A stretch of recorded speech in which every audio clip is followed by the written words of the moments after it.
Suman TV ప్రేక్షకులకు నమస్కారం. నేను మీ రేవంత్. సో ఈరోజు మనం అటు బ్యాంక్ నిఫ్టీ అసలు ఎటువైపు చూసినా, సెన్సెక్స్ చూసినా, ఏమి చూసినా కానీ ఒక రకంగా బ్లడ్ బాత్ లాగే ఈరోజు మార్కెట్ ఉందని చెప్పాలి. దాదాపుగా 18 నెలల తర్వాత ఇంత పెద్ద ఫాల్ మనం మార్కెట్లో ఎక్స్పీరియన్స్ చేసాం.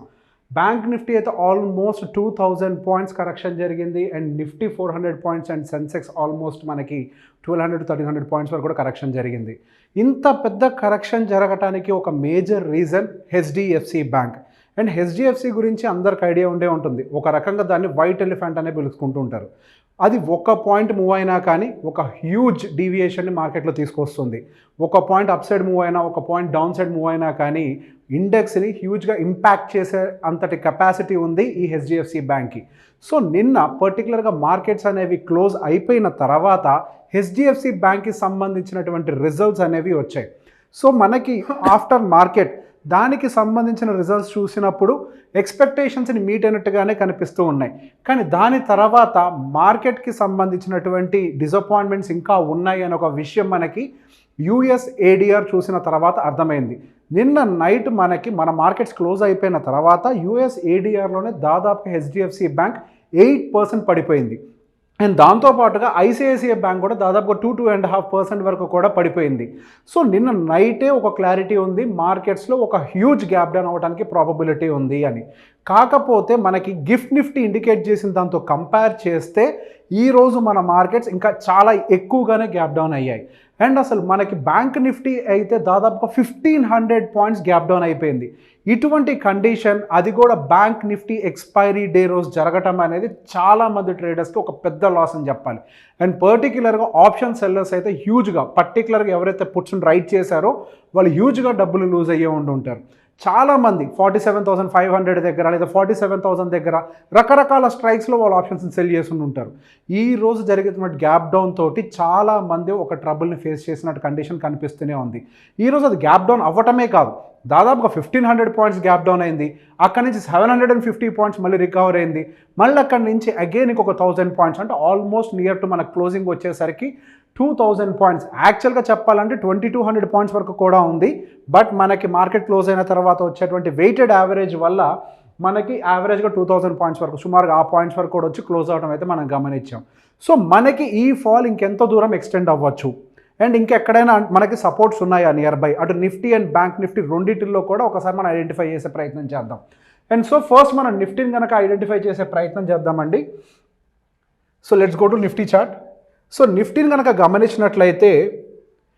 మీరు గమనించినట్లయితే ఒక పర్టికులర్ ట్రెండ్ లైన్ని ప్రీవియస్గా రెస్పెక్ట్ చేయడం అయితే అబ్జర్వ్ చేస్తున్నాం. సో ఎప్పటి నుంచి అంటే దాదాపుగా మనకి నవంబర్ ముందు నుండి అక్టోబర్ నుంచి ఎప్పుడైతే మనకి అప్ ట్రెండ్ అనేది ప్రాపర్గా స్టార్ట్ అయిందో అప్పటి నుంచి కూడా ఈ పర్టికులర్ ట్రెండ్ లైన్ని రెస్పెక్ట్ చేయడం మనం ఐడెంటిఫై చేసాం. సో ఇప్పుడు మనకి ఆఫ్టర్ అంటే మనకి ఈ ఎలక్షన్ మూవ్మెంట్ రావటము అండ్ ప్యారలల్గా ఈ fed related interest rate cuts వస్తాయి అని చెప్పిన తర్వాత మనం ఈ ట్రెండ్ లైన్ నుంచి డీవియేట్ అయ్యి ఒక హ్యూజ్ మూమెంటం హయ్యర్ సైడ్ వచ్చింది. సో గోయింగ్ ఫర్దర్ మనకి నెక్స్ట్ సపోర్ట్ వచ్చేసరికి ఈ పర్టికులర్ ట్రెండ్ లైన్ దగ్గర ఉంటుంది అనడానికి ఎక్కువ అవకాశాలు కనిపిస్తున్నాయి. సో ఇది ఎంత దూరంలో ఉంది అని అంటే ఇఫ్ యూ కెన్ సీ పర్టికులర్గా మనకి ఈ ట్రెండ్ లైన్ వరకు కూడా రావాలి అని అంటే 21,300 వరకు కూడా మనకి నెక్స్ట్ ఫాల్ ఎక్స్టెండ్ అవ్వడానికి అవకాశం ఉన్నట్టుగానే కనిపిస్తోంది. అండ్ పర్టికులర్గా ఇవాళ వచ్చినటువంటి ఫాల్ తర్వాత సహజంగా చాలామంది ఇంకా హ్యూజ్ బయింగ్ వచ్చేస్తుంది మార్కెట్లో అని అనుకుంటూ ఉంటారు. ఎప్పుడైనా ఒక పెద్ద సునామీ వస్తే దానికి సంబంధించినటువంటి ripple effects next 1-2 days continue అవుతూనే ఉంటుంది. సో రేపు ఇవాళ బై ఎనీ ఛాన్స్ కనుక మనకి యూఎస్ మార్కెట్స్ గ్రీన్లో క్లోజ్ అవ్వకపోతే, ఎటువంటి రికవరీ కూడా మనకి యూఎస్ ఏడిఆర్స్లో కనుక లేకపోతే రేపు కూడా కొంత డౌన్ఫాల్, అంటే రేపు కొంత గ్యాప్ డౌన్ ఎక్స్పెక్ట్ చేసిన తర్వాత మార్కెట్లో కొంత డౌన్ సైడ్ వచ్చి 21,300 నియర్ బై ఆ రేంజెస్లోకి వచ్చిన తర్వాత కొంతవరకు సపోర్ట్స్ని ఎక్స్పెక్ట్ చేయొచ్చు. ఒకసారి లోవర్ టైం ఫ్రేమ్లో కూడా అబ్జర్వ్ చేద్దాం.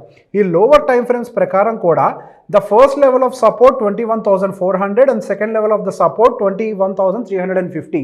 సో పర్టికులర్గా మనకి 100 పాయింట్స్ రేంజ్లోనే మనకి బయస్ యొక్క ప్రెజెన్స్ మార్కెట్లో ఉండడానికి చాలా హై ప్రాబబిలిటీ ఉంది. ఒకవేళ రిజెక్ట్ అవ్వాలి అన్నా కానీ ఇక్కడికి వచ్చిన తర్వాత మార్కెట్ అయితే కొంత ప్రైస్ యాక్షన్ని ఫామ్ చేయాలి. ఈ ప్రైస్ యాక్షన్ని ఫామ్ చేసిన తర్వాత మన రిజెక్షన్ మేబీ ఫేస్ చేయొచ్చు మార్కెట్లో. అండ్ మనకి యాజ్ ఆఫ్ నో రెసిస్టెన్స్గా కనిపిస్తుంది నిఫ్టీలో 21,800 zone, plus or minus 25 points పెట్టుకోవాలి. 21,800 జోన్ అనేది ఒక రెసిస్టెన్స్గా యాక్ట్ చేస్తూ డౌన్ సైడ్ వచ్చేసరికి 21,300 జోన్ +or- 50 పాయింట్స్. ఎందుకంటే మనకి డౌన్ఫాల్ చాలా స్పీడ్గా ఉంది కాబట్టి ఒక 100 పాయింట్ రేంజ్లో మనకి ఎక్కడి నుంచైనా బయింగ్ రావడానికి అవకాశం ఉన్నట్టుగా నిఫ్టీలో కనిపిస్తోంది. So will continue with the bank Nifty. అసలు ఇవాళ ప్రాబ్లం జరిగిందంతా కూడా బ్యాంక్ నిఫ్టీలోనే. సో బ్యాంకింగ్ స్టాక్స్ ఈరోజు ఎంటైర్ మార్కెట్ని ఒక పెద్ద హిట్ చేశాయని చెప్పాలి. ఇన్ఫ్యాక్ట్ ఈరోజు మీరు బ్యాంక్స్కి సంబంధించి కనుక గమనించినట్లయితే హెచ్డిఎఫ్సి బ్యాంక్ 8% పడిపోయింది, ICICI bank 2.7, Kotak bank 3, Axis bank 3, SBIN 1.7, IndusInd bank, what not, every single bank has closed deeply in the red. And ఈ రోజు పెద్ద హిట్ మార్కెట్కి ఇచ్చింది మాత్రం ఒక రకంగా హెచ్డిఎఫ్సి బ్యాంకే. సో మనకి ఇప్పుడు ఉన్నటువంటి నెగిటివ్ సెంటిమెంట్ అంతా కూడా బ్యాంకింగ్ సెక్టార్లో ఉంది కాబట్టి గోయింగ్ ఫర్దర్ మన బ్యాంక్ సెక్టార్ని చాలా డీప్గా మనం అబ్జర్వ్ చేస్తూ ఉండాలి.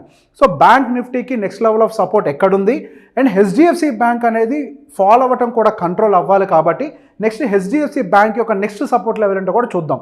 ముందు బ్యాంక్ నిఫ్టీ కనుక గమనించినట్లయితే ద సేమ్ నిఫ్టీలో లాగే మనకి ఇక్కడ ఒక ట్రెండ్ లైన్ అయితే అబ్జర్వ్ చేస్తున్నాం. సుమారుగా సేమ్ మనకి అటు నిఫ్టీలో ఎప్పుడైతే మనము నవంబర్ అంటే అక్టోబర్ కంటే ముందు నుంచి అక్టోబర్ మంత్ నుంచి ఎప్పుడైతే సపోర్ట్ని చూసామో ఒక ట్రెండ్ని స్టార్ట్ చేయడం అనేది అబ్జర్వ్ చేసామో సేమ్ బ్యాంక్ నిఫ్టీలో కూడా సుమారుగా అదే టైం నుంచి ఒక ట్రెండ్ లైన్ అనేది ఫామ్ అయింది. ఈ ట్రెండ్ లైన్ సేమ్ ఈ గ్యాప్ అనేది ఏదైతే ఉందో ఈ పర్టికులర్ ట్రెండ్ లైన్ నుంచి చాలా డీవియేషన్ వచ్చింది. అదే ఎలక్షన్ అండ్ ఫెడ్ రిలేటెడ్కి సంబంధించినటువంటి న్యూసెస్. సో ఇప్పుడు మార్కెట్ అనేది ఈ పర్టికులర్ రేంజ్ నుంచి అగైన్ ఈ ట్రెండ్ లైన్ టెస్ట్ చేయడం కోసం మళ్ళీ ఒక ప్రయత్నం చేస్తోంది.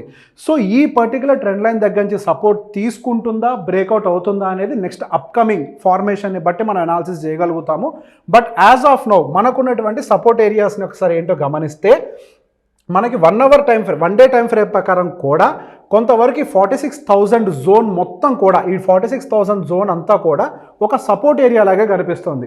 ఇన్ఫ్యాక్ట్ ఈరోజు మార్కెట్ కూడా అదే ఏరియా నుంచి రిజెక్ట్ అయ్యి కొంత హయ్యర్ సైడ్ క్లోజ్ అవ్వడం అయితే అబ్జర్వ్ చేసాం. అండ్ మనకి ఓవరాల్ క్లోజింగ్ 46,064 కనిపిస్తుంది కానీ వెయిటెడ్ యావరేజ్ క్లోజింగ్ మాత్రం సమ్వేర్ అరౌండ్ 46,250 దగ్గర ఉంది. సో మనకి గోయింగ్ ఫర్దర్ ఈ 46,000 దగ్గర నుంచి రేపు ఎటువంటి గ్యాప్ డౌన్ వచ్చినా దాన్ని బిగ్ ప్లేయర్స్ కొద్దిగా అడ్వాంటేజ్ తీసుకుంటారనే కనిపిస్తుంది.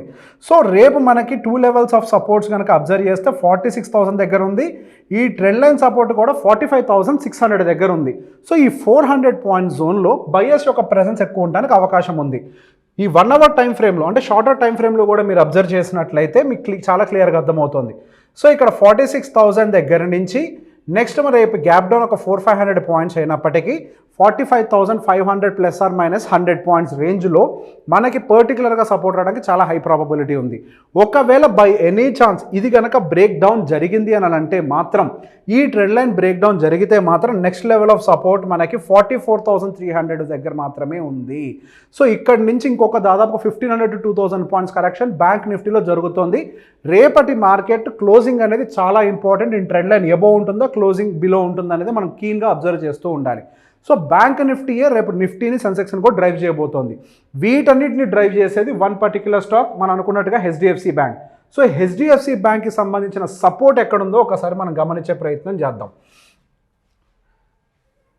ఈ హెచ్డిఎఫ్సి బ్యాంక్కి సంబంధించి మనకి ప్రీవియస్గా ఉన్నటువంటి ట్రెండ్ లైన్ అయితే అవుట్ రేట్గా బ్రేక్ చేయడం అయితే మనం అబ్జర్వ్ చేయొచ్చు. రఫ్గా గీస్తున్నానండి నేను ఇక్కడ, మీరు మీ అనాలిసిస్ కోసము జస్ట్ రఫ్గా గీస్తున్నాను.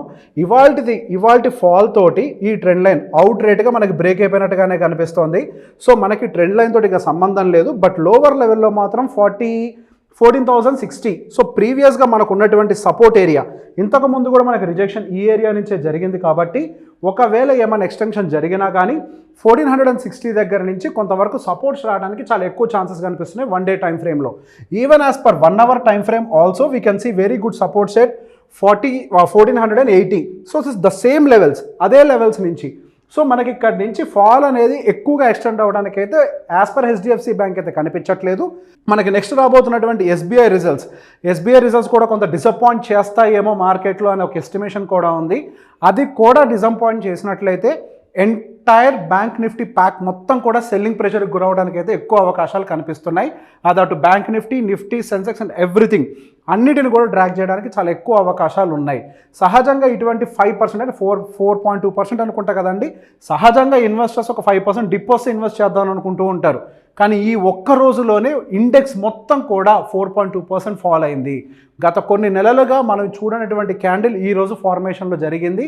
ఇటువంటి కరెక్షన్స్ అనేవి at any point of time మనకి మార్కెట్ పైకి వెళ్ళేటప్పుడు స్లోగా వెళ్తుంది, కానీ ఒక్కసారి సెల్లింగ్ ట్రిగ్గర్ అయింది అని అంటే డైరెక్ట్గా ఒక గ్రావిటేషనల్ ఫోర్స్ పుల్ చేసినట్టుగా కింద పడిపోవడమే జరుగుతుంది.